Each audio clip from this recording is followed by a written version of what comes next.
kondisi manusia saat dibangkitkan oleh Allah pada hari kiamat. Ma'asyiral muslimin yang dimuliakan Allah Subhanahu wa taala. Kita tahu bahwa salah satu yang wajib diimani adalah beriman dengan adanya hari akhir. Dan hari akhir itu ada arkannya, ada rukun-rukunnya. Dan rukun-rukun hari akhir itu terdapat 5 perkara yang harus diyakini. Yang pertama, kematian. Wajib diimani, karena kita pasti mati. Yang kedua, alam barzah. Harus diyakini. Kemudian yang ketiga, alam mahsyar. Bahwa kita akan dibangkitkan oleh Allah Subhanahu wa taala dan dikumpulkan. Kemudian yang keempat, hisab, balasan. Dan yang terakhir adalah al-jaza, kesudahan daripada manusia. Apakah dia layak masuk surga ataukah tidak layak masuk surga. Itulah gambaran beriman dengan hari akhir. Ma'asyiral muslimin yang dimuliakan Allah Subhanahu wa taala.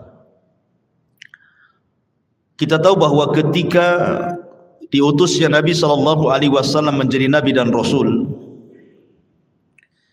disitulah mulai Israfil meletakkan ujung trompetnya dan siap meniup, menunggu izin dari Allah Subhanahu wa taala. Kenapa Israfil baru meletakkan moncong sangkakalanya saat diutusnya Nabi sallallahu alaihi wasallam? Karena Nabi kita adalah akhirul anbiya, akhir dari seluruh para nabi. Dan kita adalah akhir al-umam, akhir dari seluruh umat. Artinya tidak ada nabi setelah Nabi Muhammad sallallahu alaihi wasallam dan tidak ada umat setelah umat Rasul sallallahu alaihi wasallam. Setelahnya kiamat.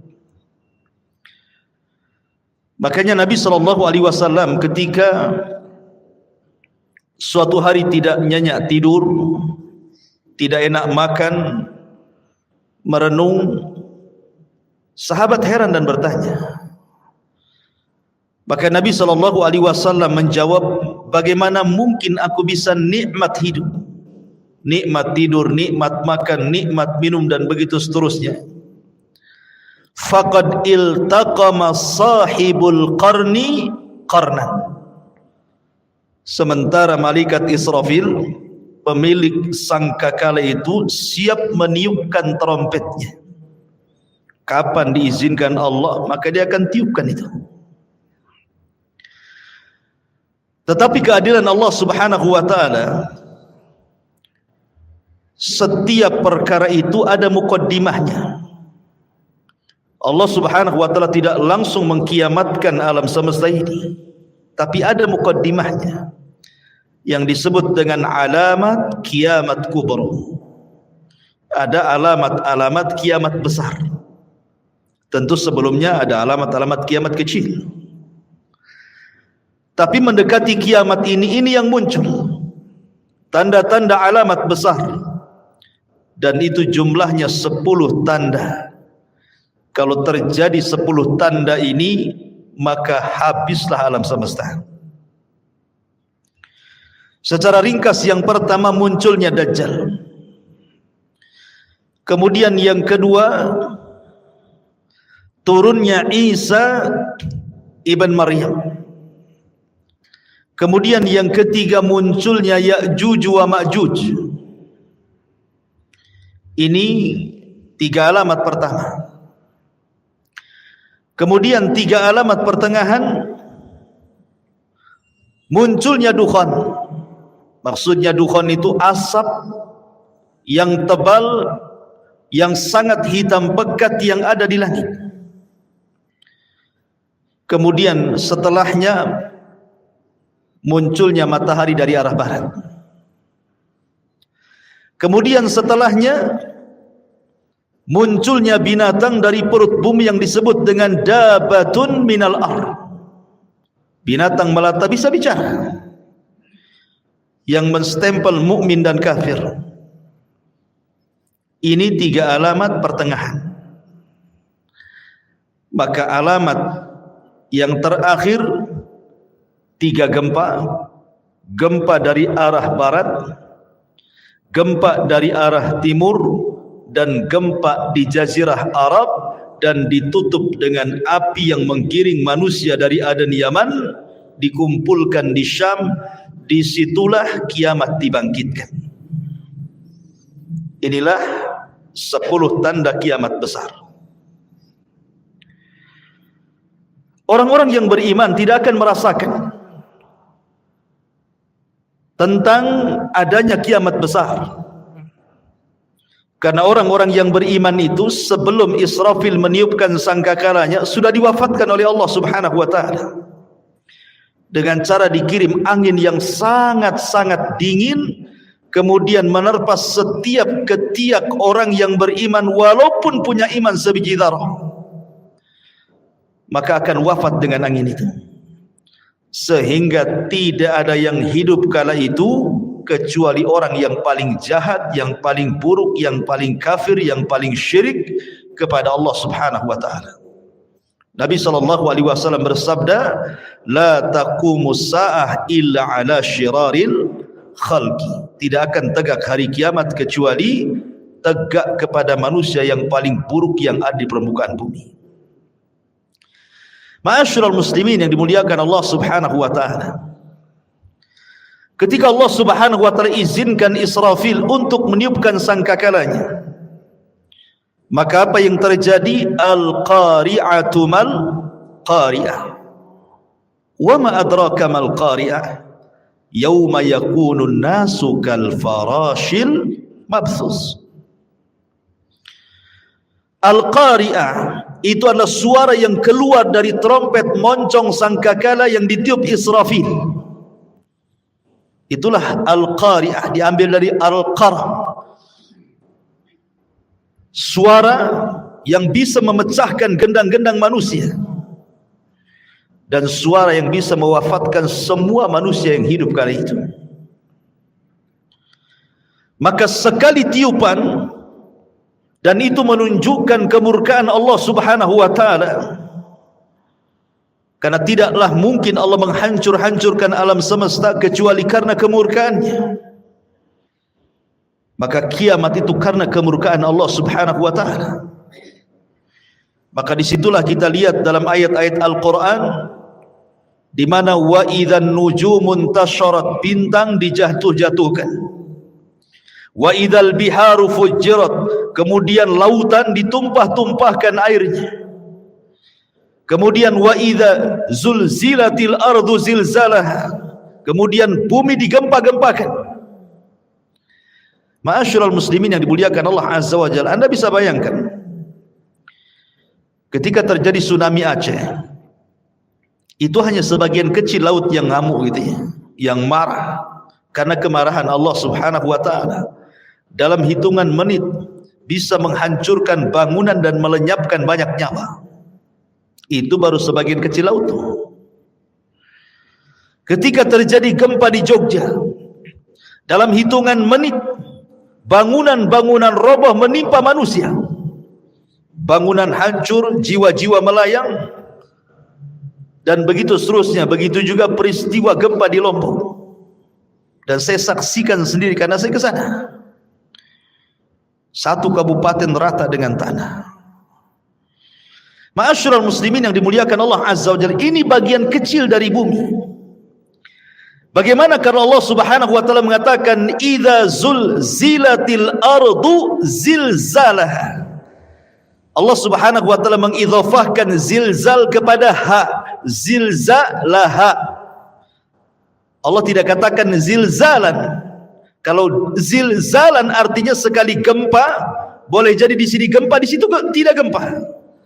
Tapi ketika zilzal kemudian diidhafahkan kepada hal yang kembali kata ganti ini kepada bumi, artinya satu bumi gempa.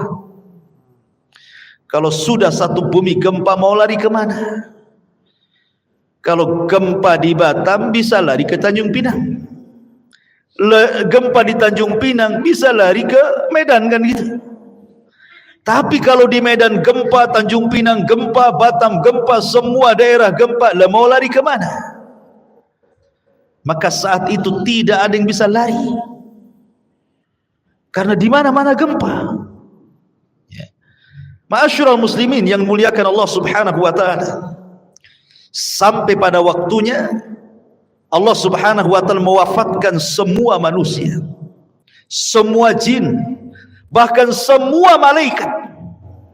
Bahkan malaikat maut Allah wafatkan juga.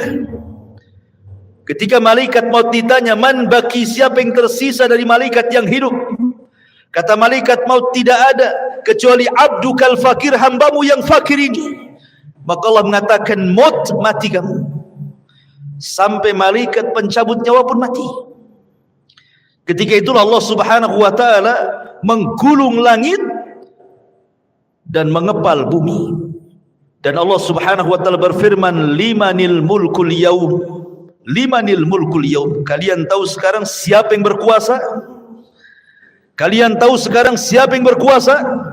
Tidak ada yang jawab, karena tidak ada yang hidup masalahnya. Tidak manusia, tidak jin, tidak malaikat. Makanya Allah Subhanahu wa taala menjawab sendiri, lillahil wahidil qahar. Kekuasaan itu hanya milik zat yang satu, dialah zat yang maha perkasa lagi kuat, Allah Subhanahu wa taala. Ma'asyiral muslimin yang dimuliakan Allah Subhanahu wa taala, Abi Hurairah radhiyallahu an pernah ditanya tentang jarak tiupan sangkakala pertama dengan sangkakala kedua itu berapa waktunya. Maka Abu Hurairah radhiyallahu an mengatakan 40. Sahabat bertanya, apakah 40 tahun wahai Abu Hurairah? Fa'abaitu, aku enggan menjawabnya. Apakah 40 bulan? Fa'abaitu, aku enggan menjawabnya. Apakah 40 minggu? Fa'abaitu, aku pun enggan menjawabnya. Apakah 40 hari? Fa'abaitu, aku pun enggan menjawabnya. Pokoknya di angka 40. Bisa 40 hari, bisa 40 minggu, bisa 40 bulan, bisa 40 tahun, wallahu a'lam. Tetapi disitulah Allah Subhanahu wa taala menghancurkan alam semesta sehancur-hancurnya. Ketika Allah Subhanahu wa taala menghancurkan sampai bumi yang kita pijak ini Allah hancurkan, Allah berfirman, yauma tubaddalul ardu ghairal ardi. Ketika Allah Subhanahu wa taala ganti bumi yang kita pijak dengan bumi yang lain. Maknanya, ada sebagian ahli tafsir mengatakan maksudnya mengganti bumi dengan bumi yang lain itu zatnya, artinya keseluruhan bumi. Allah hancurkan dulu, baru Allah hamparkan. Ada juga yang mengatakan sifatnya. Tapi yang jelas bahwa bumi yang kita pijak ini menurut pendapat yang kuat wallahu a'lam dalam bentuk bulat, nanti pada hari kiamat sudah tidak bulat lagi, tetapi Allah hamparkan sebagaimana Allah mengatakan wal ardu muddat wa alqat ma fiha wa takhallat. Dan ketika itu bumi dihamparkan dengan bentuk yang sangat putih bersih dan seolah-olah tidak pernah ada orang maksiat di atasnya. Ma'asyiral muslimin yang dimuliakan Allah Subhanahu wa taala, disinilah manusia akan dibangkitkan dengan tiupan sangkakala Israfil yang kedua. Ikhwan, ketika kiamat dibangkitkan, tidak ada satu jasad manusia kecuali Allah hancurkan. Bagaimana Allah Subhanahu wa taala bisa membangkitkan dari jasad yang dihancurkan? Ternyata Allah Subhanahu wa taala tidak menghancurkan semua jasad saat kiamat dibangkitkan. Bahkan dari Adam alaihi salatu wassalam yang dikubur lebih dulu dibandingkan kita dan seluruh anak keturunannya, yang jumlah mereka tidak ada yang tahu kecuali Allah. Berapalah jumlah yang hidup di permukaan bumi sekarang, ikhwan, dibandingkan orang yang ada di kuburan? Tentu lebih banyak mereka. Mungkin jasad mereka sudah dimakan tanah. Tetapi Allah Subhanahu wa taala dengan kuasanya, ada satu jasad manusia tidak dihancurkan Allah Subhanahu wa taala. Bagaimanapun caranya. Apa itu? Tulang ekor manusia. Tulang ekor manusia walaupun kecil itu tidak akan dihancurkan walaupun dikiamatkan bumi ini. Kenapa? Karena dari tulang ekor itulah kita dibangkitkan oleh Allah Subhanahu wa taala. Jasad boleh hancur tapi tulang ekor tidak hancur. Jasad boleh hancur tapi ruh tidak hancur. Ruh tetap Allah Subhanahu wa taala letakkan di mana? Kalau ruhnya orang-orang yang beriman Allah letakkan fil illiyin, di tempat yang paling mulia, yang paling tinggi. Tapi kalau ruhnya orang kafir diletakkan di tempat yang paling rendah, di dasar bumi yang paling rendah, yang paling dasar. Lah ketika tiupan sangkakala yang kedua, Allah Subhanahu wa taala berfirman, wa akhrajatil ardu athqalaha. Dan kami keluarkan beban-beban isi bumi ke permukaan. Wa alqat ma fiha wa takhallat. Dan kami lempar beban bumi dan semua ada di permukaan bumi. Tentu setelah bumi diganti dengan bumi yang baru. Ini jasad, belum ada ruh. Dan bagaimana Allah Subhanahu wa taala bisa membangkitkan dari tulang ekornya? Dalam hadis yang sahih Allah Subhanahu wa taala mengirimkan hujan karena asal kehidupan itu dari air, dan kami jadikan air itu segala sesuatu bisa hidup, kan itu. Wa ja'alnal ma' kulla syai'in hayy. Kami jadikan air itu segala sesuatu hidup. Maka Allah akan hujani itu bumi itu. Ketika setiap tulang ekor tersentuh dengan air hujan tersebut, maka semua terlempar ke permukaan. Kemudian Allah ciptakan kembali jasad yang sudah hancur itu. Di situ Allah Subhanahu wa taala katakan, wa idzan nufusu zuwizat. Ketika Allah lesatkan setiap ruh-ruh yang diletakkan di illiyin kalau dia ruhnya mukmin, dan roh-roh yang ada di sijin kalau dia kafir munafik. Dilesatkan semuanya. Subhanallah, tidak ada yang tertukar. Ruh masuk ke jasad-jasadnya yang pernah dia tempati di bumi. Semua akan melesat di situ. Disitulah terjadi dalam akidah ahli sunnah wal jamaah sebagai yaumul ba'thi wan nusyur, hari kebangkitan. Di mana manusia akan dibangkitkan di situ. Bagaimana kondisi mereka dibangkitkan? Allah Subhanahu wa taala menyamakan kebangkitan manusia di padang mahsyar itu dengan dua binatang. Pertama dengan laron, dan yang kedua dengan belalang. Adapun dengan laron, Allah Subhanahu wa taala berfirman, al-qari'atu mal qari'ah wa ma adraka mal qari'ah yauma yakunu an-nasu kal farash. Farash itu artinya laron yang berhamburan.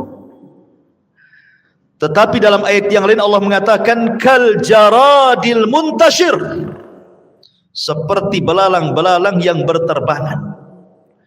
Satunya laron berhamburan, satunya belalang berterbangan. Apa bedanya? Menurut ulama akidah, adapun ketika Allah Subhanahu wa taala menyamakan hari kebangkitan itu manusia seperti laron, itulah permulaan kebangkitan. Di mana ketika manusia bangkit, ikhwan, manusia itu tidak tahu harus kemana. Karena padang pasir itu la ma'lama fi, tidak ada tanda sama sekali. Karena tanah itu putih bersih, tidak ada tanda sama sekali. Ketika di dunia banyak tanda. Ini desa, ini kecamatan, ini ibu kota, ini gang, ini jalan, ini lorong, dan begitu seterusnya. Ini kota, ini desa, ini hutan. Di dunia ada maklam, ada tanda. Tapi di akhirat tidak ada tanda masalahnya. Anda mau lari kemana? Mau cari rumah siapa? Sementara ketika Allah Subhanahu wa taala ganti bumi itu datar, tidak ada yang meninggi, tidak ada yang merendah, tidak ada gunung, tidak ada bukit, tidak ada lembah, semua datar. Kenapa Allah ciptakan seperti itu? Supaya menampung manusia sejak zaman Adam sampai yang terakhir mati.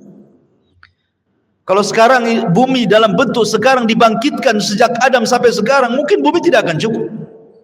Karena ada tempat-tempat yang tidak layak dihuni kan gitu. Tetapi ketika bumi didatarkan, tidak ada yang meninggi, tidak ada yang merendah, tidak ada gunung, tidak ada bukit, tidak ada lembah, semua orang bisa bangkit di situ. Ma'asyiral muslimin yang dimuliakan Allah Azza wa Jalla, ketika awal bangkit itulah Allah mengatakan seperti laron. Antum perhatikan laron, apabila ada lampu datang laron. Laron ini kalau terbang tidak ada aturan. Nabrak kawannya, tiba-tiba besoknya sudah sayapnya bertebaran di mana-mana, jatuh sana kemari kan. Begitulah kondisi laron. Itulah awal kebangkitan. Manusia lari ke sana, lari ke sini, tidak tahu kemana harus dituju. Nabrak sana, nabrak sini. Baru setelah kemudian ada panggilan di satu titik, agar mereka mendekati kepada panggilan yang Allah Azza wa Jal perintahkan malaikat untuk memanggil, barulah mereka tertib mengarah ke satu titik. Itulah yang disebut dengan jaradil muntashir, seperti belalang. Karena belalang ini kalau terbang bersama koloninya, dia jelas kemana arahnya.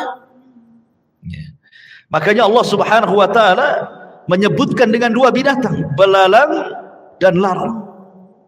Baru ke satu titik. Ma'asyiral muslimin yang dimuliakan Allah Subhanahu wa taala, di sini ada peristiwa yang luar biasa. Saat terjadi kiamat, ikhwan, semua bintang dan galaksi dijatuhkan dan ditubruk-tubrukan, kecuali dua bintang yang tidak dijatuhkan. Pertama matahari dan bulan tidak dijatuhkan. Justru matahari yang tidak mungkin berjumpa dengan bulan. Karena ketika terbenamnya matahari muncul bulan, ketika bulan kemudian terbenam muncul matahari. Tidak mungkin bulan berjumpa dengan matahari. Tapi nanti pada hari kiamat Allah katakan wa jumi'a syamsu wal qamar. Allah gabungkan matahari dan bulan jadi satu. Inilah makhluk yang Allah Subhanahu wa taala kemudian diletakkan di atas kita 1 mil pada hari kiamat. Sampai rawi hadis ragu-ragu tentang bahasa mil dalam hadis itu. Apakah mil itu maknanya jarak? Ya, ada meter, ada kilo, ada mil. Ataukah mil itu alat untuk bercelak yang hanya 1 jengkal di atas kepala? Wallahu alam, kata perawi hadis ini. Anggaplah 1 mil itu di atas kepala itu maksudnya mil jarak. Itu saja ikhwatu fiddin sudah luar biasa panasnya. Apalagi kalau di atas kepala. Padahal di dunia ini Allah Subhanahu wa taala sudah berikan keadilan kan. Di mana matahari diletakkan pada porosnya, disesuaikan dengan daya kehidupan manusia. Sehingga manusia tidak terlalu kedinginan, tidak terlalu kepanasan. Allah letakkan persis di porosnya. Kalau seandainya matahari yang di porosnya ini mendekat sedikit ke bumi, terbakar bumi. Kalau seandainya matahari di porosnya menjauh dari bumi, bekulah bumi. Makanya Allah letakkan itu supaya tidak beku dan tidak terbakar, pas di tempatnya. Tetapi Allah Subhanahu wa taala pada hari kiamat Allah kumpulkan matahari dan bulan. Walaupun kesudahannya matahari dan bulan ini kemana? Dimasukkan ke dalam jahanam. Sampai sahabat bertanya, Rasul, apa dosa matahari? Kenapa dimasukkan ke dalam jahanam? Maka Rasul mengatakan, dimasukkan matahari dan bulan bukan berarti dua makhluk ini berdosa, tidak. Tetapi ingin membuktikan bahwa keduanya bukan Tuhan. Biar para penyembah bintang di bumi, para penyembah matahari dan bulan tahu bahwa matahari dan bulan itu bukan Tuhan. Makanya dipendamkan ke neraka. Sehingga ahlun nar melihat matahari yang dipendamkan ke neraka, rupanya keduanya bukan Tuhan. Ya, memang bukan Tuhan. Makanya Allah mengatakan la tasjudu lisyamsi wala lilqamari wasjudu lillahi alladzi khalaqahunna in kuntum iyyahu ta'budun. Jangan sujud kepada matahari dan bulan, tapi sujudlah kepada yang menciptakan keduanya kalau kalian betul-betul beribadah kepada Allah Azza wa Jalla. Ma'asyiral muslimin yang dimuliakan Allah Subhanahu wa taala. Bagaimana manusia saat dibangkitkan? Nabi sallallahu alaihi wasallam bersabda, yuhsyarun nas yaumal qiyamah khufatan uratan ghurlan buhman. Aisyah radhiyallahu anha menceritakan, nanti pada hari kiamat manusia akan dikumpulkan khufatan, tanpa beralas kaki. Anda bisa bayangkan saat matahari di siang hari kemudian memanasi aspal yang ada di jalan-jalan. Coba Anda jalan tanpa alas kaki, rasakan panasnya. Atau di gurun pasir gitu ya. Bagaimana orang bisa berjalan di dunia saja tanpa alas kaki, bagaimana pula di akhirat matahari didekatkan. Begitu panasnya kaki ini ketika mijak bumi itu kan. Kemudian kata Rasul sallallahu alaihi wasallam, khufatan uratan, tanpa ada baju lengket di badan. Tidak pakai baju, tidak pakai celana. Tidak ada yang menyelimuti badannya, satu helai kain pun tidak ada di badannya. Bayangkan matahari dekat tuh. Kita saja ya kan itu ya, apabila telanjang di tengah matahari terik siang-siang itu panasnya luar biasa. Ini telanjang bulat. Kemudian kata Nabi sallallahu alaihi wasallam, khufatan uratan ghurlan, kembali tidak dikhitan. Waktu kita dikhitan, kita dibuang kulit, kemaluan kemudian entah berantah kulit itu. Tapi Allah akan kembalikan lagi ke setiap jasad manusia. Untuk apa? Lidiqqatil hisab, kata para ulama, supaya hisabnya betul-betul komplit. Sampai kepada masalah kulit kemaluan pun harus nempel, supaya betul-betul dihisab ya. Kemudian yang terakhir kata Rasul, ghurlan, tanpa bawa harta di badan. Artinya tidak bawa harta di badan itu ya tidak bawa apa-apa ya.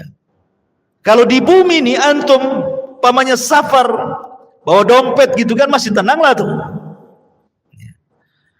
Tetapi jangan lagi dompet, jangan lagi kartu ATM, pakaian pun tidak, celana pun tidak, celana dalam pun tidak.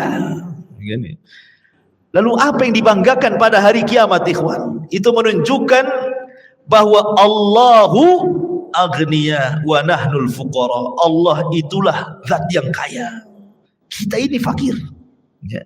Karena nggak ada bawa apa-apa. Apa yang mau dibanggakan pada hari kiamat? Dibangkitkan tuh semua akan sama. Baik para raja yang dibangkitkan seperti itu, para menteri yang dibangkitkan seperti itu, orang-orang kaya yang dibangkitkan seperti itu, orang miskin juga sama, semua sama. Tidak ada yang dibanggakan pada hari itu di hadapan Allah Subhanahu wa taala, dan tidak ada yang disombongkan pada hari itu. Ma'asyiral muslimin yang dimuliakan Allah Subhanahu wa taala. Ada sebuah hadis yang dikeluarkan Imam Muslim. Nabi sallallahu alaihi wasallam mengatakan, yub'atsu kullu 'abdin 'ala ma mata 'alaihi. Manusia akan dibangkitkan pada hari kiamat sesuai dengan kondisi saat dia mati. Walaupun sebagian ulama hadis mengatakan bahwa hadis ini maksudnya dibawa ketika sakaratul maut. Bahwa manusia itu saat kematiannya disesuaikan dengan kebiasaan hidupnya, gitu maksudnya.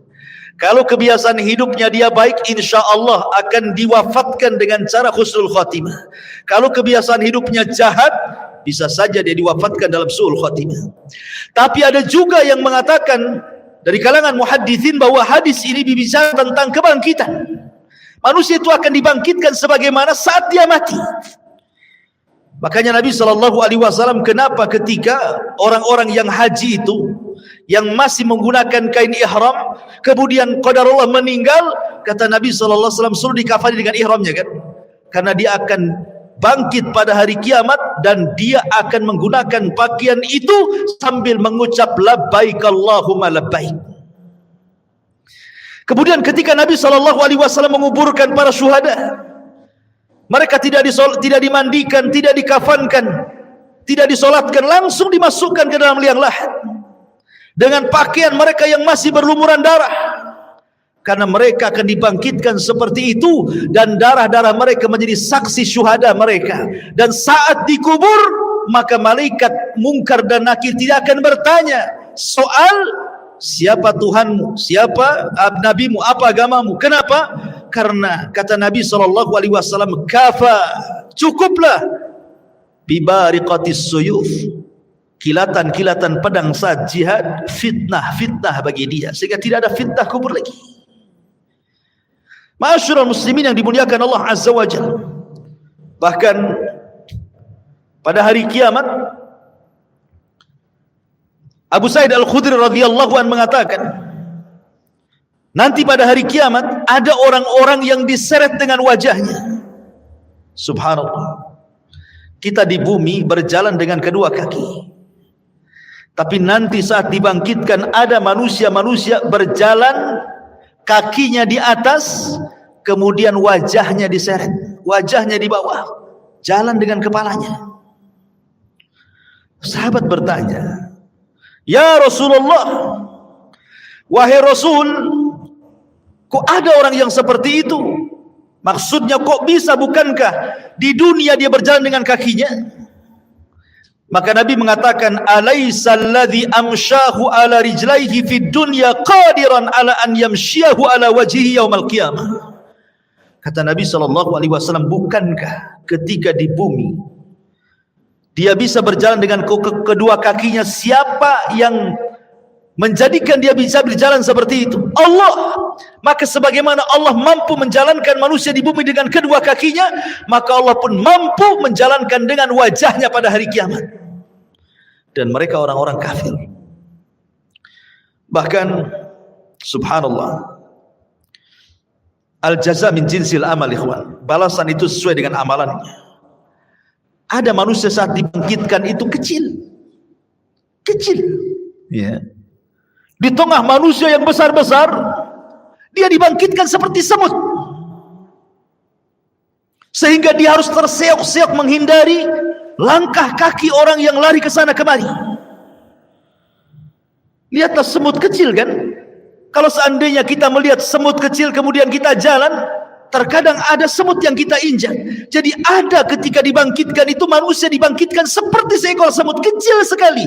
Dia harus terseok-seok ke sana kemari menghindari injakan-injakan manusia yang lari ke sana kemari. Siapa mereka?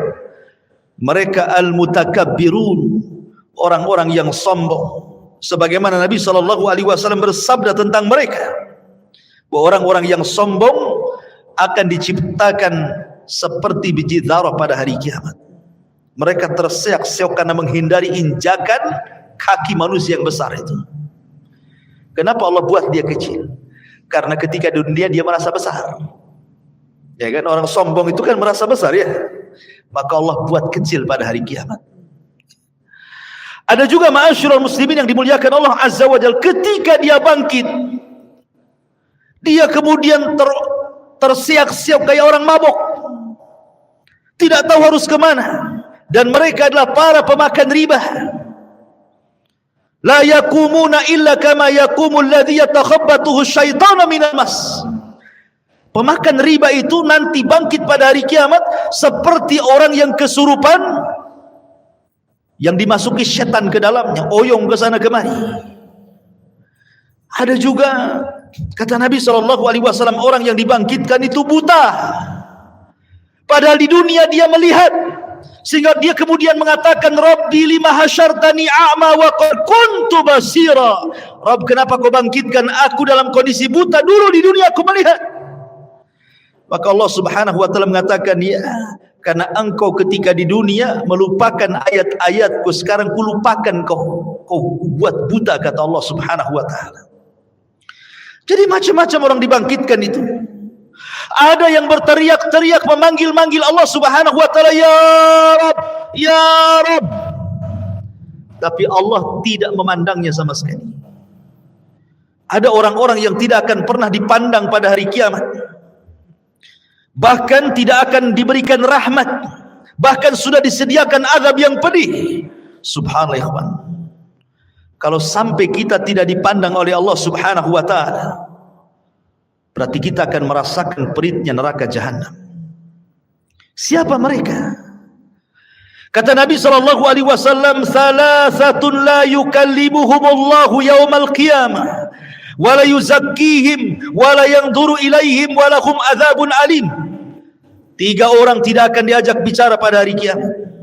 Tidak akan disucikan, tidak akan dilihat, bahkan azab sudah menunggu mereka. Pertama, syekhun zani, sudah tua tapi suka berzina, menunjukkan akhlaknya buruk. Kemudian yang kedua, malikun kadzab, raja pendusta, penguasa para pendusta, mendustakan rakyatnya. Wa'ilun mustakbir, sudah miskin sombong pula dia. Kemudian juga Rasul mengatakan, salasatun la yukallimuhumullahu yaumal qiyamah. Ada juga orang-orang yang tidak akan diajak bicara oleh Allah Subhanahu wa taala, tidak akan disucikan, tidak akan dilihat. Bagi mereka azab yang pedih. Al-musbil, orang yang melembrehkan pakaiannya di bawah mata kaki. Al-mannan, orang yang suka mengadu domba ke sana kemari. Al-munfiq sil'atahu bil halifil kadhib, seorang pedagang untuk melariskan dagangannya berdusta dengan sumpah kepada Allah Azza wa Jalla. Mereka tidak akan diajak bicara, mereka tidak akan dilihat oleh Allah Subhanahu wa taala.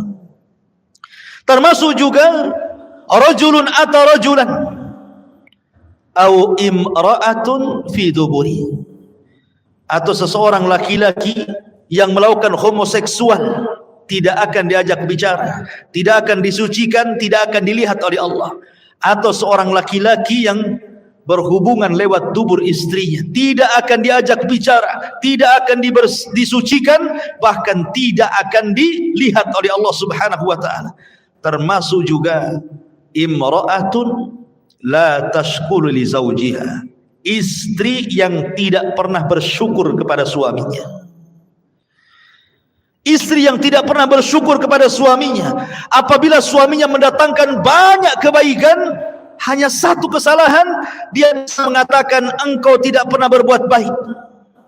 Bersyukur kepada suaminya. La yanzurullah ila imra'atin la tashkuru li zawjiha. Allah tidak akan melihat kepada seorang wanita yang tidak pernah syukur kepada suaminya. Jadi ada orang-orang yang tidak akan dilihat Allah. Dia panggil-panggil ya Rabb, ya Rabb. Allah tidak peduli dengan orang itu. Bahaya ikhwan, kalau sampai tidak dilihat oleh Allah Subhanahu wa taala. Lah ketika itu ma'asyiral muslimin, maka Allah Subhanahu wa taala mulai pisah-pisahkan manusia itu. Awalnya kan berkumpul tuh, jadi satu. Sejak zaman Adam sampai yang terakhir mati terkena trompet sangkakala Israfil. Dibangkitkan semuanya. Di situ masih kumpul para nabi, para syuhada, para siddiqin, para salihin, orang awamnya, dari mulai zaman Adam sampai yang terakhir masih satu di padang mahsyar itu. Baru Allah pisah-pisahkan di situ. Apa kata Allah Subhanahu wa taala? Kata Allah Subhanahu wa taala, "Hei, siapa yang di antara kalian ketika di dunia menjadi para pemimpin yang adil, keluar kalian. Kemari. Berdirilah di bawah arsy Allah Subhanahu wa taala, kalian mendapatkan naungan." Kemudian dia panggil lagi, "Hei orang-orang yang ketika di dunia hatinya terikat dengan masjid, kemari keluar dari situ. Di sini kalian mendapatkan naungan dari arsy Allah Subhanahu wa taala." Kemudian dipanggil lagi, "Hai orang-orang yang ketika di dunia suka berinfak sampai tangan kirinya tidak tahu diinfakkan tangan kanannya, sedekahus sir. Kemari keluar. Kamu harus bergabung di sini. Kau mendapatkan naungan arsy Allah Subhanahu wa taala." Kemudian juga dipanggil yang lainnya, "Wahai anak muda yang ketika di dunia menjaga kehormatannya, tidak mau berzina karena takut kepada Allah, keluar, gabung di sana. Di sana kau mendapatkan naungan arsy Allah Subhanahu wa taala. Termasuk kalian yang saling mencinta karena Allah, membenci karena Allah, keluar, gabunglah kau di situ. Itulah yang disabdakan Nabi sallallahu alaihi wasallam, sab'atun yudhilluhumullahu fi dhillihi yauma la dhilla illa dhilluh. 7 orang yang akan mendapatkan naungan di hari yang tidak ada naungan kecuali naungan Allah Subhanahu wa taala. Mereka akan dikeluarkan, ya, akan dikelompokkan sesuai dengan amalan mereka, gitu maksudnya. Termasuk ahli sedekah, karena sedekah itu as-sadaqatu, bahwa sedekah itu akan mendapatkan naungan pada hari kiamat. Ma'asyiral muslimin yang dimuliakan Allah Subhanahu wa taala, lalu berapa waktu mereka harus tinggal di padang mahsyar itu? Ulama mengatakan bahwa mereka akan tinggal di padang mahsyar itu 50 alfasana, 50.000 tahun. Tentu 50.000 tahun ini berlaku kepada orang-orang kafir, berlaku kepada orang-orang munafik dan orang-orang mujrim. Tapi orang-orang yang beriman tidak. Hisab mereka cepat. Kenapa? Karena usianya juga pendek. Kata Nabi SAW, a'maru ummati baina sittina wa sab'in. Usia umatku itu berkisar 60 sampai 70 tahun saja. Karena usianya pendek, hisabnya pun cepat. Tapi kalau umat dulu kan usianya lama-lama, sehingga hisabnya juga lama. Makanya orang-orang yang beriman, mereka akan tinggal di padang mahsyar itu cuman setengah hari. Tapi setengah harinya kehidupan akhirat. Berapa setengah harinya kehidupan akhirat? Allah mengatakan, inna yauman inda rabbika ka alfi sanatin mimma ta'udun. Satu hari kehidupan akhirat bila dibandingkan dengan kehidupan dunia sama dengan 1000 tahun. Berarti setengah harinya 500 tahun. Jadi orang-orang yang beriman akan tinggal 500 tahun saja. Sementara orang kafir akan tinggal 50.000 tahun kehidupan akhirat, tinggal dikali 1000 tahun kehidupan dunia. Berapa lama mereka harus tinggal di situ, ikhwan? Begitulah Allah Subhanahu wa taala hendak mengadili mereka seadil-adilnya. Ma'asyiral muslimin yang dimuliakan Allah Azza wa Jalla. Jadi manusia itu dibangkitkan dengan berbagai macam gaya. Makanya Allah mengatakan ashtatan liyurau a'malakum. Ashtat, ya. Ashtat itu artinya bangkitnya macam-macam. Ya, tadi ada yang buta, ada yang oleng gitu ya. Ada yang kepalanya di atas, kepalanya di bawah, kakinya di atas gitu ya. Ada yang kemudian pincang jalannya, macam-macam orang itu dibangkitkan.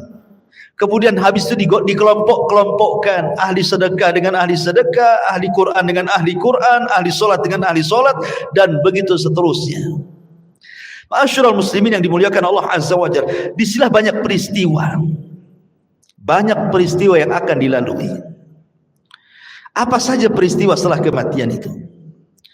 Kalau boleh saya singkat, nanti saya bentangkan sedikit. Yang pertama sudah saya jelaskan, kebangkitan. Yang kedua, hasyar, pengumpulan manusia di padang mahsyar. Kemudian yang ketiga, al-haud, telaga. Manusia akan minum dari telaga. Kemudian yang keempat, syafa'atul uzma. Orang meminta syafaat kepada para nabi. Kemudian yang kelima, dimulai hisab. Kemudian yang keenam, barulah kemudian diterbangkan catatan. Baru ada yang mengambil dengan tangan kanan, tangan kiri, dan di belakang punggungnya. Kemudian yang nomor 7, barulah ada mizan, timbangan. Kemudian yang nomor 8, barulah kemudian jahanam didatangkan, kemudian jembatan diletakkan di bawah jahanam. Di atas jahanam, bawahnya jahanam, itulah titian siratal mustaqim. Jisrun mamdudun fawqa jahannam. Sebuah titian, bawahnya jahanam. Kemudian manusia akan lewat di titian itu. Kemudian yang nomor berapa? 9. Manusia akan kumpul di kontor. Disinilah akan terjadi kisos. Tapi kisosnya sesama orang yang beriman. Tapi kalau kisosnya sesama orang kafir sebelum titian siratal mustaqim. Baru setelah di kontor, barulah mereka akan berjubel di pintu-pintu surga. Baru setelah itu tidak ada yang bisa membuka pintu surga kecuali Nabi SAW. Baik, kita urai sedikit. Tadi sudah jelaskan yang pertama hari kebangkitan, manusia dibangkitkan. Kemudian dikumpulkan. Ketika manusia tertidur dan cukup lama, kemudian terbangun, pasti yang Anda rasakan akan merasakan haus yang luar biasa. Iya kan? Kalau tidur lama gitu kan, bangun pasti pengen minum. Seperti Anda juga pengen minum. Bismillah, minum dulu. Masya Allah. Jadi ketika mereka kehausan ini, maka mereka mencari air. Setiap para nabi Allah Subhanahu wa taala sudah berikan telaga. Likullin nabi haudun. Setiap nabi diberikan telaga. Dan telaga yang paling besarlah telaga Nabi kita Muhammad sallallahu alaihi wasallam. Maka umat Rasul sudah diarahkan ke masing-masing nabinya. Termasuk kita umat Islam diarahkan kepada telaga Nabi kita. Telaganya sangat besar. Airnya putih, lebih putih dibandingkan susu kata Rasul. Lebih manis dibandingkan madu. Dan satu kali minuman tidak akan haus selamanya. Dan tidak akan rebutan karena gelasnya sejumlah bintang yang ada di langit kata Nabi. Dan orang yang pertama dibolehkan minum, merekalah orang-orang Ansar dari kalangan sahabat Nabi sallallahu alaihi wasallam. Lah kenapa tidak Muhajirin? Bukankah Muhajirin adalah as-sabiqunal awwalun? Mereka lah yang awal-awal masuk Islam, baru kemudian Ansar kan itu. Kenapa di akhirat orang yang pertama minum orang Ansar dulu baru Muhajirin? Terbalik? Ya. Karena orang Ansar diberikan kesabaran ketika di dunia. Mereka tidak pernah mencicipi kekuasaan. Khulafaur Rasyidin semua dari Muhajirin. Abu Bakar Muhajirin, Umar Muhajirin, Uthman Muhajirin, Ali Muhajirin, Hasan bin Ali Muhajirin. Ganti ke kekuasaan kerajaan. Raja yang pertama Muawiyah ibn Abi Sufyan Muhajir. Runtuhnya Bani Umayyah, berdiri Bani Abbasiyah, semua dari Mekah Muhajirin. Semua kekuasaan itu dari Muhajirin. Orang Ansar itu tidak pernah jadi raja. Mereka jadi rakyat. Makanya kata Nabi SAW, sabarlah kalian. Kalian akan mendapatkan nanti raja-raja yang zalim. Boleh jadi mungkin yang menguasai kalian itu raja-raja zalim. Tapi kesabaran kalian akan mendapatkan hasil sampai kalian menemui aku di mana? Di telagaku kata Nabi. Makanya mereka orang yang pertama minum. Orang-orang Ansar atau penduduk Yaman yang awal-awal masuk Islam, baik dari kalangan manusia atau kalangan jinnya. Ya. Baru setelah itu Muhajirin. Baru setelah itu para ulama. Baru setelah itu umumnya umat Rasul, sampai yang terakhir datang sekelompok umat Rasul hendak minum. Tiba-tiba dihalau para malaikat, tidak boleh. Nabi SAW kasihan dan mengatakan, ummati itu umatku, biarkan wahai malaikat, biar dia minum. Tapi kemudian Rasul diberitakan bahwa mereka tidak layak minum. Kenapa? Ya Muhammad, innaka la tadri ma ahdatsu ba'daka, innahum ghayyaru wa baddalu. Wahai Muhammad, engkau tidak tahu apa yang terjadi sepeninggalmu. Mereka itu sudah merubah ajaran-ajaranmu. Mereka itu sudah menjauhi sunnah-sunnahmu. Mereka tidak layak minum dari telagamu. Makanya ulama mengatakan orang yang tidak akan minum dari telaga Rasul, pertama orang murtad, tidak akan minum. Yang kedua orang munafik, tidak akan minum. Yang ketiga orang yang mereka selalu menyelisih sunnah Rasul. dari kalangan ahli bidah. Kemudian yang keempat, para murtakib al-kabair, orang-orang yang senantiasa terus melakukan dosa besar. Mereka tidak layak minum dari telaga Nabi sallallahu alaihi wasallam.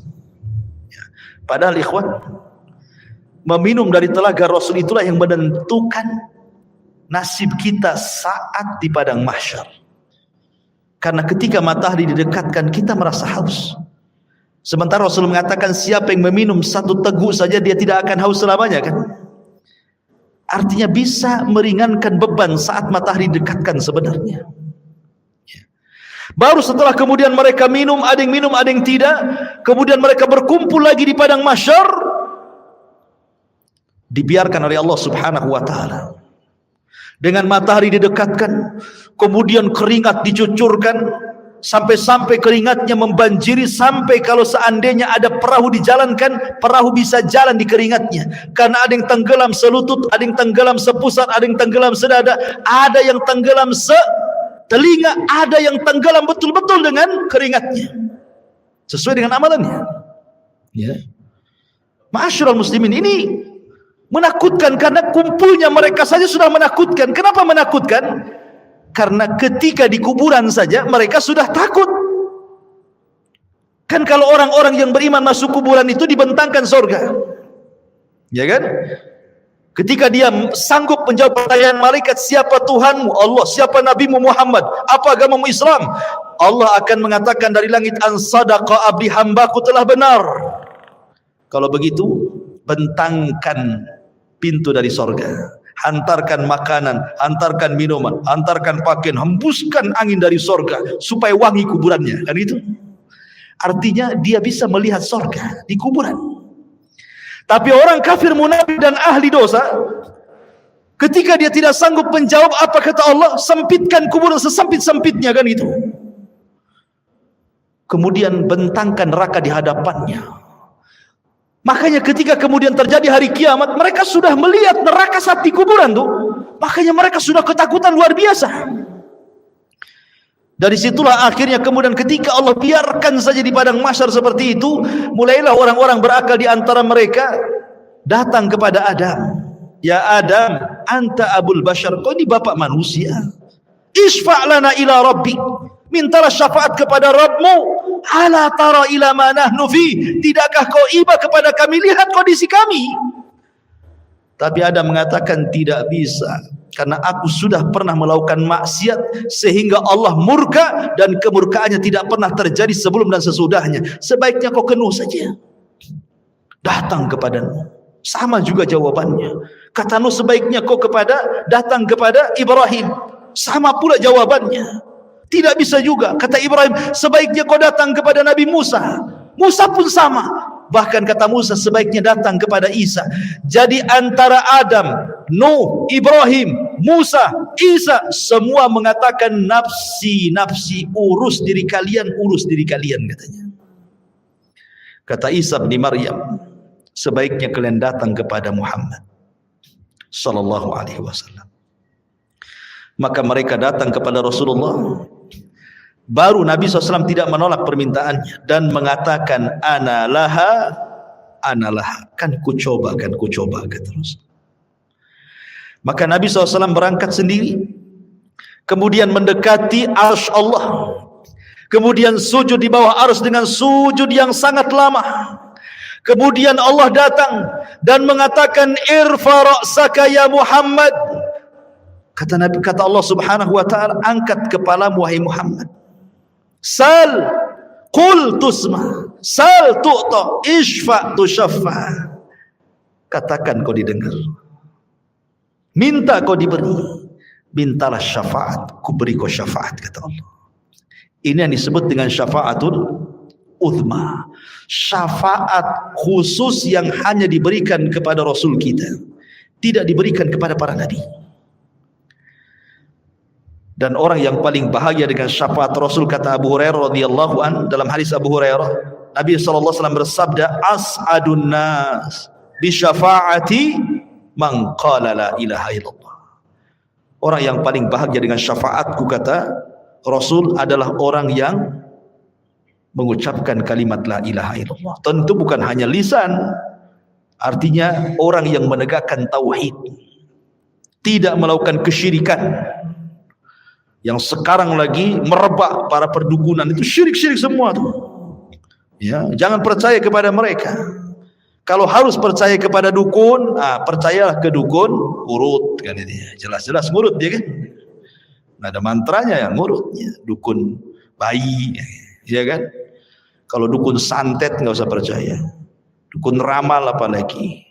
Ya. Jadi ma'asyiral muslimin yang dimuliakan Allah Azza wa Jalla. Setelah syafaat, apa yang terjadi? Setelah syafaat ardul a'mal, Allah akan memperlihatkan amalan kita, ikhwan. Liyurau a'malahum. Allah akan perlihatkan amalan kita. Makanya ada hadis yang mengatakan, nanti pada hari kiamat akan didatangkan manusia membawa pahala sebesar Bukit Tihamah. Coba bayangkan. Bukit Tihamah itu besar. Ya, lebih besar daripada Uhud, cuman lebih kecil daripada Uhud. Cuman kata Nabi, nanti pada hari kiamat ada orang bawa pahala sebesar Bukit Tihamah. Diperlihatkan amalannya besar sekali. Tiba-tiba kemudian amalan itu dihilangkan. Gara-gara apa? Karena orang itu suka bermaksiat sendirian. Dia bermaksiat sendirian. Kok bisa maksiat sendirian? Nah, inilah alat maksiat sendirian. Nah, ini alat maksiat sendirian. Cukup saya dan handphone saja. Itu maksiat sendirian, dalam kamar sendirian, nyumpet apa antum ya. Entah lagi nyebar hoax di situ. Copy paste hoax, ya kan? Atau apalah yang dilihat di situ. Ya. Waktunya sholat masjid aja situ kan. Ini maksiat sendirian.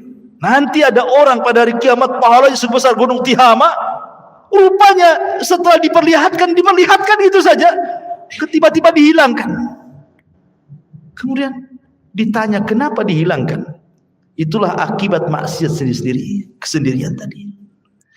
Ada juga orang yang datangkan, masya Allah, di dunia ahli sedekah. Ahli sedekah. Ada masjid perlu bangunan disumbang dia, ada madrasah perlu uang disumbang dia, ada fakir miskin butuh biaya disumbang dia. Tidak ada tempat kecuali sumbang dia. Dipanggil oleh Allah, diperlihatkan amalan dia di dunia, dibuat layar tancap, seolah-olah dia diingatkan, tuh kamu tuh waktu di dunia itu, tuh kamu bawa uang ke masjid ini, kau bawa uang ke masjid itu, kau bawa uang ke panti asuhan ini. Diperlihatkan amalannya di dunia. Kemudian Allah mengatakan, betul itu kamu tuh yang jalan ke sana kemari? Oh iya, dengan bangganya. Itu saya, wahai Rabb. Ya. Kemudian Allah mengatakan, untuk apa kau amalkan itu? Maka dia mengatakan, saya bersedekah untukmu ya Rabb. Kata Allah, kadzabta, dusta kamu. Kadzabta, dusta kamu. Engkau bersedekah itu supaya engkau dianggap dermawan. Engkau bersedekah itu supaya engkau dianggap pemurah. Engkau bersedekah itu supaya dipuji manusia. Kadzabta, dusta kamu. Akhirnya malaikat bawa ini seret di neraka.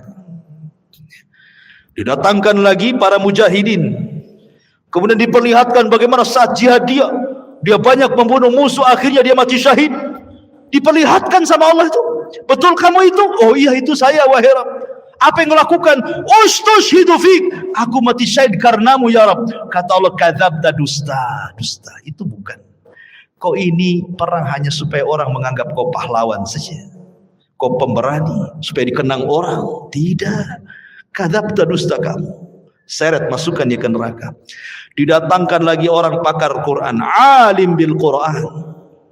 Sehari-harinya dia baca Quran, dia ajarkan Al-Quran, dia baca Quran, dia tegak kepada Allah dengan Al-Quran. Diperlihatkan, betul kamu itu yang semalaman salat dengan membaca Al-Quran? Oh iya, itu saya, wahai Rabb, katanya. Untuk apa kau lakukan? Oh, qara'tu fikal Quran, aku baca Quran untukmu ya Rabb. Kadzabta, dusta kamu. Kamu membaca Quran itu supaya manusia menganggap kau qari, ahli pakar Quran, hebat dalam Quran, dan begitu seterusnya. Kadzabta, dusta kamu. Seret ke neraka. Jadi ada orang-orang yang diperlihatkan amalannya, itu disebut ardul a'mal namanya. Baru setelah ardul a'mal, masuk pada perkara hisab. Ikhwan, hisab ini mencakup pertama orang kafir, kedua orang munafik, ketiga orang yang beriman. Adapun orang kafir ada yang mengatakan tidak dihisab. Apa yang mau dihisab? Amalannya sudah lebur-lebur. Makanya Allah mengatakan a'maluhum karamadin istaddat bihi, amal mereka sudah habis, ludas di dunia saja enggak diterima. Lalu apa yang mau dihisab? Ada yang berpendapat tidak akan dihisab orang kafir, langsung ke jahanam. Tapi ada juga mengatakan tetap dihisab, hanya sekedar formalitas untuk menunjukkan keadilan Allah Subhanahu wa taala. Orang munafik lebih jahat dibandingkan orang kafir. Maksudnya munafik i'tiqad ya, bukan munafik amal. Apa bedanya munafik i'tiqad dengan amal?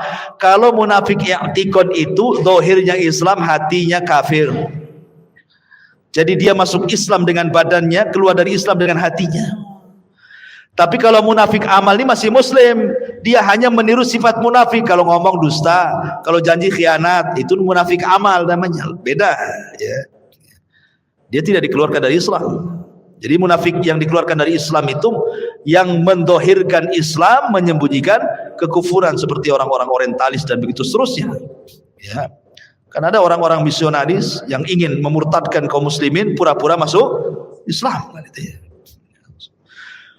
Adapun hisabnya orang-orang mukmin ada dua. Ada yang disebut dengan hisaban yasira, mudah hisabnya.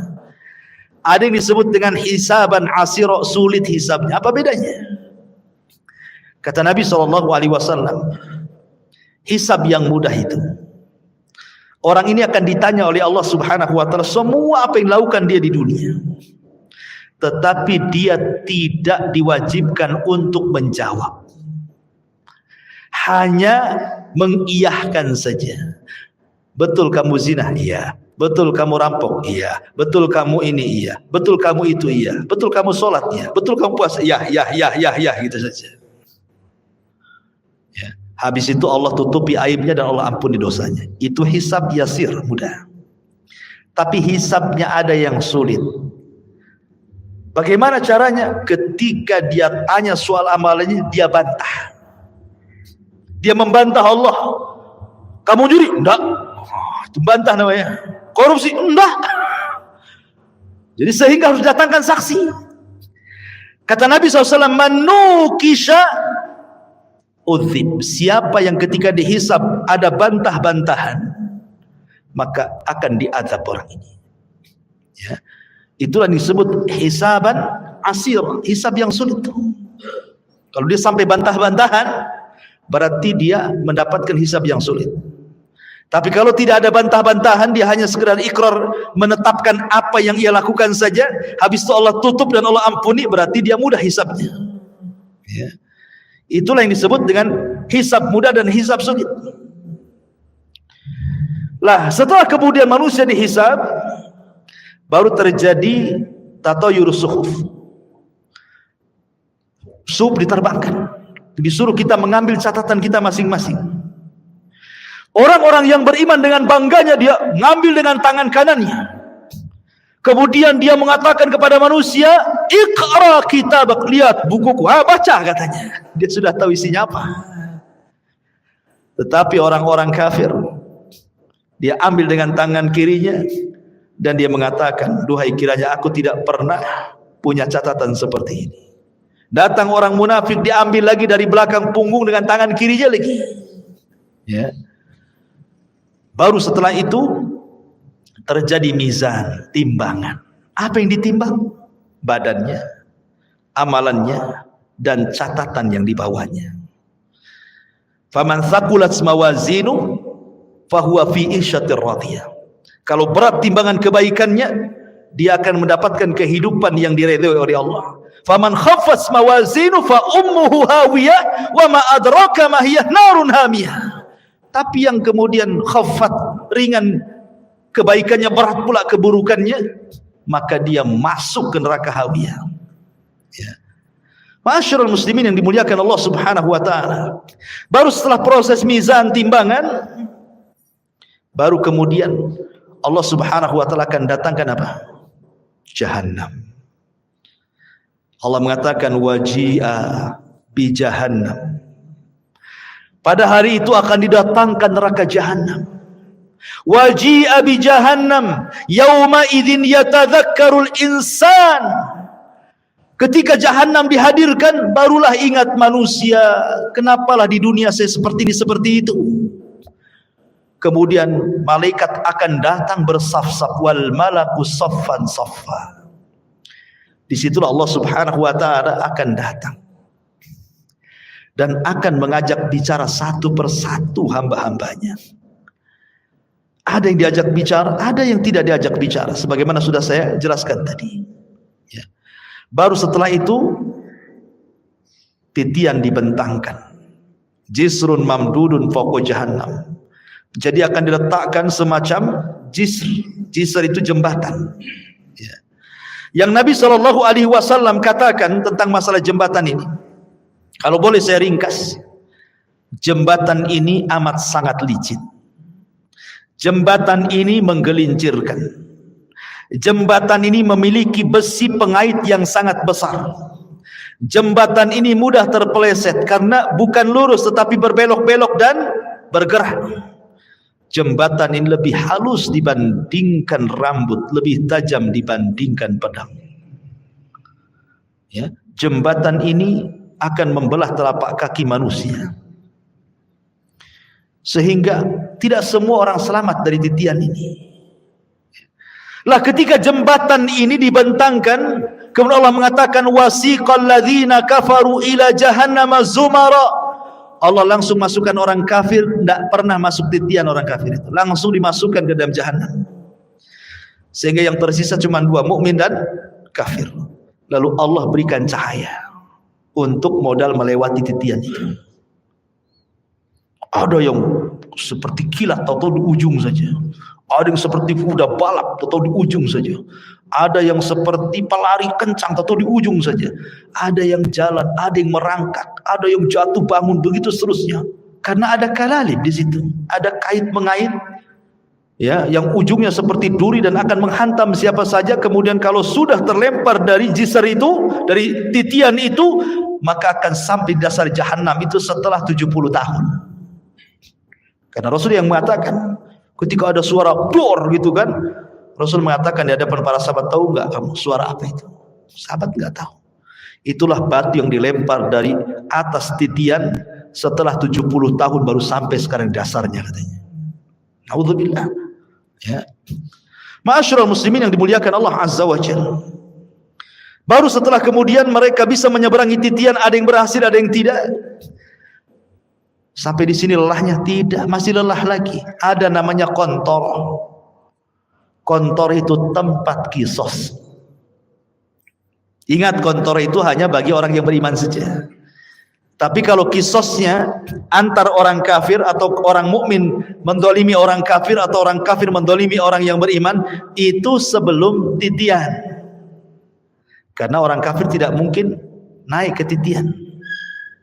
Jadi kalau ada orang Islam mendolimi orang kafir, terjadi kisos di sini. Kalau ada orang kafir mendolimi orang kafir, terjadi kisos di sini. Termasuk juga binatang akan dikisos. Sampai Rasul mengatakan, binatang yang bertanduk dengan binatang yang tidak bertanduk, yang ketika di dunia ditanduk-tanduk sama binatang yang bertanduk, akan didatangkan tuh, dicabut tanduknya, kemudian diletakkan ke yang tidak bertanduk. Allah mengatakan, tanduklah dia sebanyak dia menanduk kamu di dunia. Disaksikan oleh manusia itu kisos kepada binatang itu, semua akan dikisos. Ya. Yang buaya makan kambing gitu ya.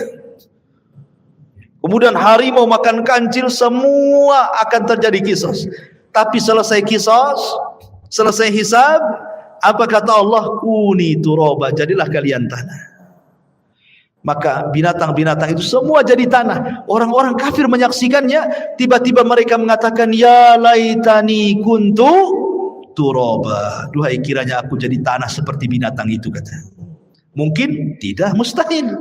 Ya.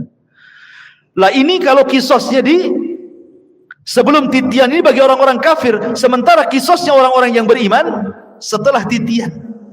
Inilah yang dikenal dalam hadis Nabi SAW sebagai hadis muflis namanya. Hadis orang bangkrut. Kata Nabi, atadruna mal muflis hadil ummah, tahu nggak kamu orang bangkrut di antara umatku ini?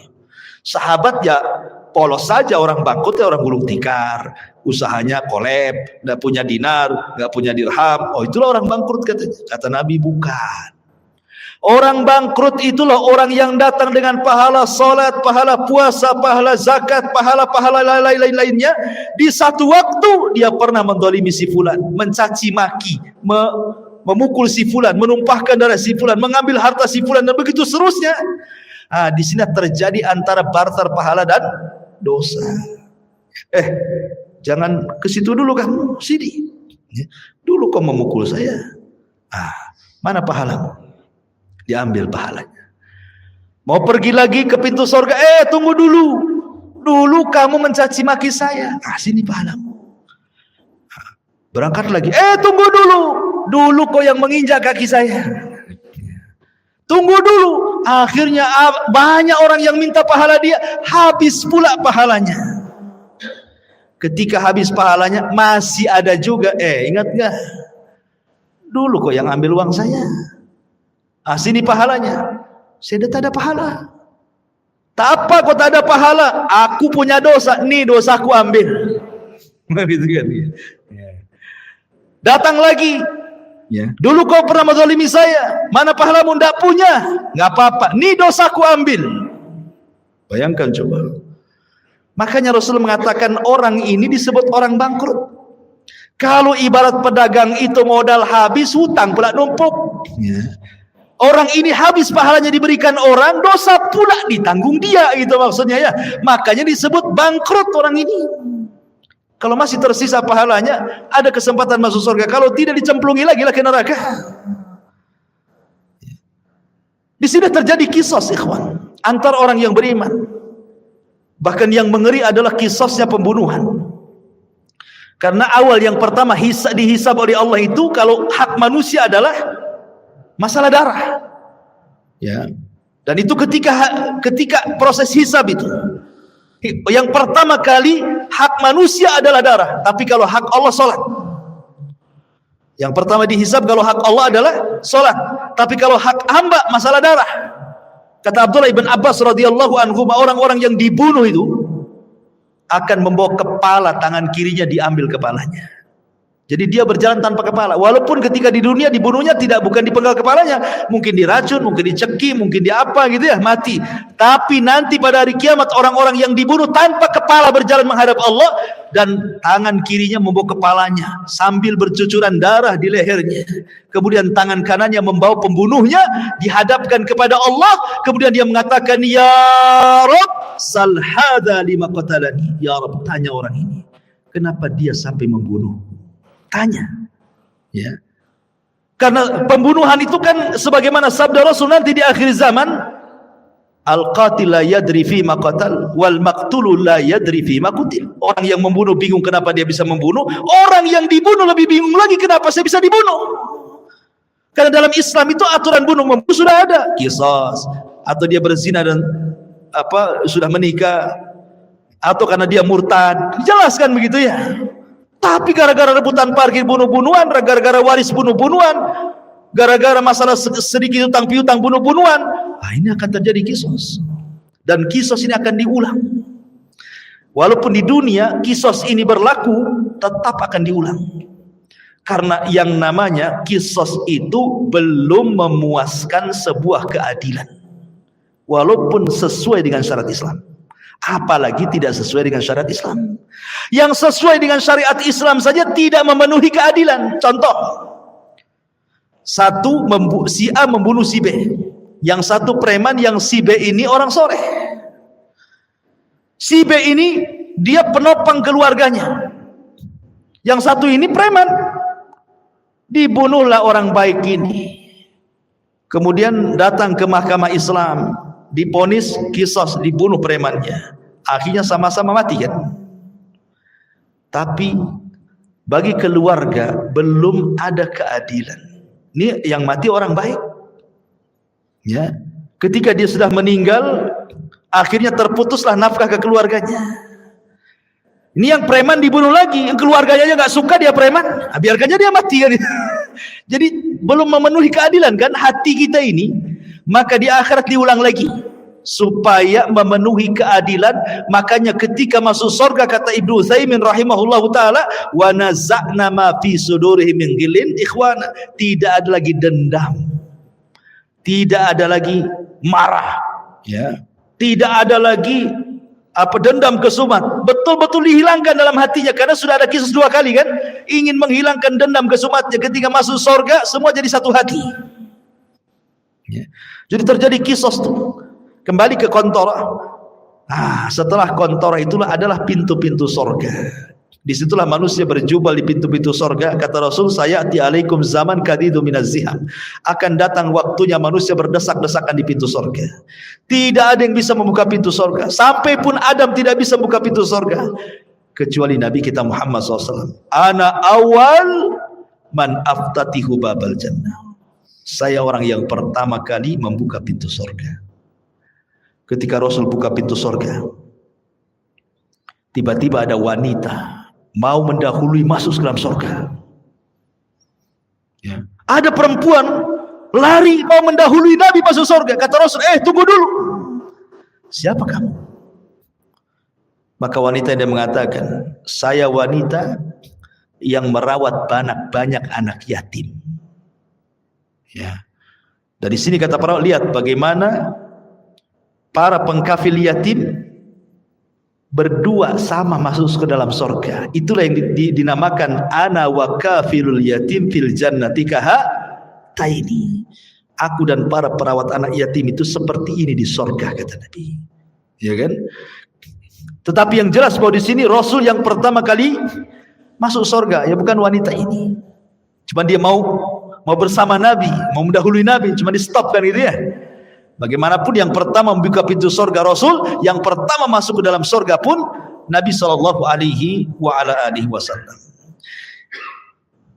Adapun kehidupan di surga tentu kehidupan yang luar biasa, karena bagaimanapun Rasul yang mengatakan a'dadtu li ibadis salihin ma la ainun ra'at wa la udhunun sami'at wa la khatara ala qalbi bashar, gitu ya.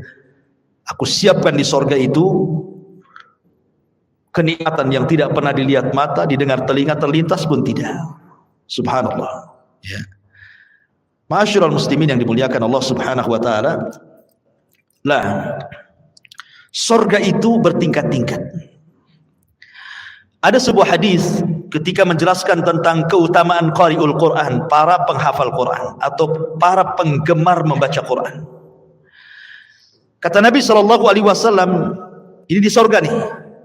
Iqra wartaq warattil kama kunta turattil fid dunya fa inna manzilataka inda akhiri ayatin taqra'uha. Kata Rasul menjelaskan nanti di surga Allah akan memerintahkan para penghafal Quran atau orang-orang yang gemar membaca Quran, bacalah. Subhanallah, Quran ini bukan hanya dibaca di dunia, di surga pun dibaca, ya.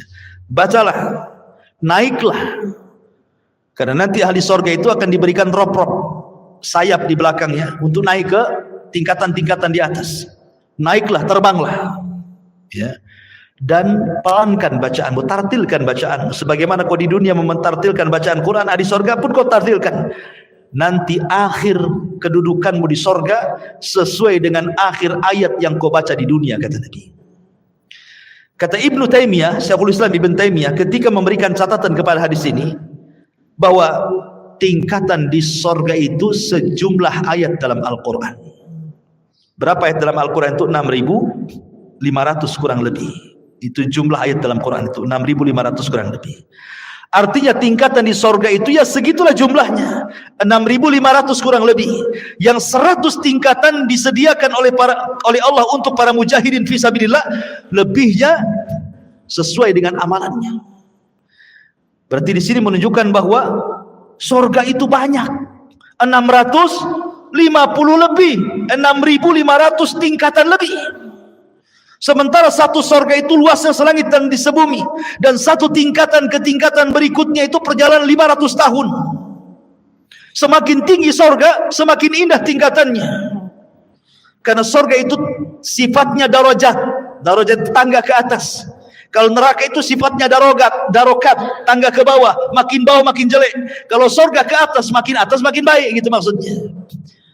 Makanya orang naik lebih lelah dibandingkan orang terjun. Coba lu terjun, tinggal jegur aja kan. Naik, capek sampai ke atas. Makanya ke surga itu perlu tenaga, perlu lelah, perlu letih. Ke neraka enggak perlu. Tinggal jegur aja antum ke situ. Jadilah antum penduduk neraka. Nggak perlu antum beli, nggak perlu antum bayar, nggak perlu pakai uang, dan nggak perlu sekolah. Orang maksiat itu nggak perlu sekolah. Kalau ibadah itu perlu sekolah karena ada ilmunya. Sholat aja ada ilmunya. Gimana takbiratul ihram, apa yang mau dibaca? Maksiat nggak perlu sekolah, nggak perlu S2 maksiat itu. Tamat TK aja bisa maksiat.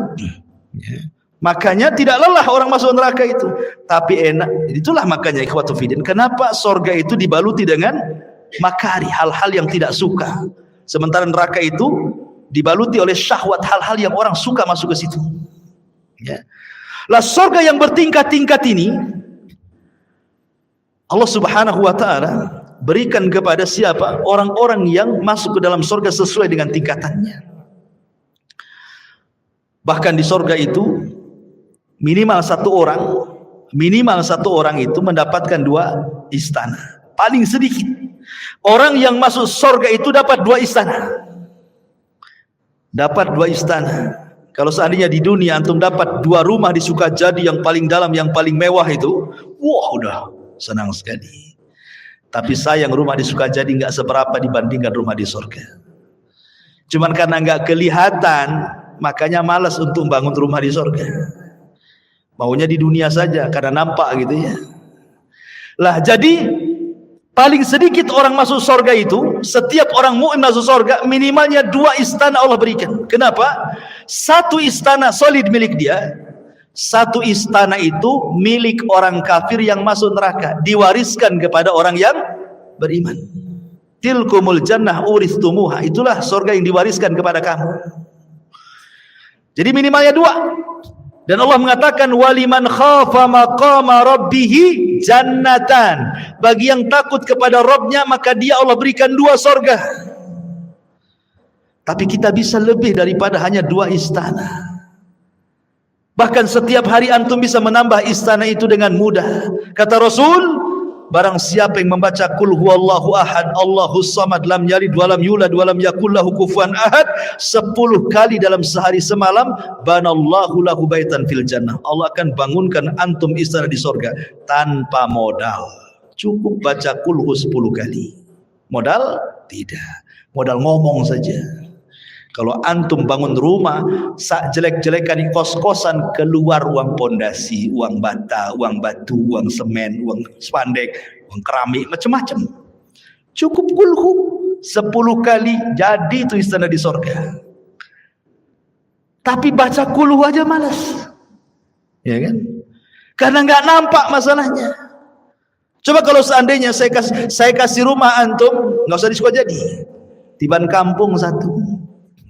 Tapi kulhunya jangan 10, 5.000. Wow, langsung pada daftar itu biasanya. Siap Ustaz, 5.000 kulhu, baca kulhu. Yang penting dapat rumah. Itu di dunia ya kan. 5.000 kulhu dia baca loh. Ini tidak perlu 5.000 kulhu, 10 saja dapat loh di surga. Tidak mau baca juga. La haula wala quwwata illa billah. Jadi itulah memang namanya keimanan kepada yang gaib itu memang perlu keyakinan. Makanya kenapa dalam awal surah Al-Baqarah itu ciri orang yang bertakwa itu yang pertama kali beriman dengan gaib. Ya, yang gaib itu harus diimani. Sebab kalau tidak beriman yang gaib ya tadi akhirnya nggak yakin dengan surga. Bukti nggak yakin dengan surga, Allah pilih amalan-amalan yang bisa membangunkan istana di surga, nggak juga orang tertarik. Ada bangun masjid nih. Kan bangun istana di surga tidak harus 1 masjid dia bangun. 1 sak semen pun jadi itu antum bangun rumah di surga. 1 keping keramik pun jadi. 1 lonjor besi pun jadi. Enggak juga nyumbang. Oke, ini modal Ustaz, saya tidak ada duit. Ya tadi yang nggak modal ya kulhu itu 10 kali. Tak ada modal itu aja masih susah baca kulhu. Atau yang nggak modal lagi, Ya, salat duha 12 rakaat kata Rasulullah, banallahu qasran fil jannah. Siapa yang salat duha 12 rakaat Allah bangunkan istana di surga. Enggak juga antum salat duha. Ya. Lalu apa lagi? Ya. Ma'asyiral muslimin yang dimuliakan Allah, banyak amalan-amalan enggak modal. Itulah karena kurang yakinnya kita dengan perkara gaib itu. Tapi kalau soal perdukunan yang gaib-gaib yakin tuh. Datang dia, tolong cek tangan saya, nasib saya ini gimana masa depan nih, usaha saya lancar atau enggak nih. Yakin dengan gaib yang satu ini. Ya. Ma'asyiral muslimin yang dimuliakan Allah Azza wa Jalla. Jadi surga yang bertingkat-tingkat itu, maka tingkatan tinggi semakin baik semakin baik. Dan ingat, surga itu bukan hanya sekedar istana. Ya, di situ juga ada view-nya, ada sungainya, ada tamannya, ada roof-roofnya, ada bahkan ada kamar terbuat dari kaca, bayangkan. Terbuat dari kaca, ghuraf namanya. Kamar itu persis terbuat dari kaca. Yura dhahiruha batinuha. Orang dalam melihat keluar, orang luar melihat ke dalam. Ya bahasa kita rumah kaca lah. Kan sekarang kan lihatlah rumah-rumah minimalis itu kan cantik itu kalau dikasih kaca itu kan. Di mana tuh ghuraf itu? Di atas. Kalau kita ini di dunia bangun satu bangunan di atas harus ada tiang dari bawah nopang tuh. Di sorga tak ada. Tak ada tiang, ya gitu saja kamar. Ustaz, gimana saya kesananya katanya. Antum pikir antum di sorga kayak apa? Terbang antum ke sana. Ya. Karena semua binatang di sorga itu, jangankan kita, binatang di sorga semua terbang. Makanya bahasa Quran itu lahmi tair. Tair itu artinya burung. Ya, daging burung gitu ya. Jadi semua binatang itu kata para ulama terbang di sorga itu. Tidak ada binatang melata kayak di bumi itu berjalan tidak ada, semua terbang. Antum aja terbang. Ya. Ma'asyiral muslimin yang dimuliakan Allah, intinya bahwa kalau cerita tentang sorga nggak ada habisnya. Kita akan terhayal ke sana. Kalau cerita neraka sudahlah Ustaz, sekali aja lah. takut katanya. Intinya bahwa inilah manusia saat kebangkitan.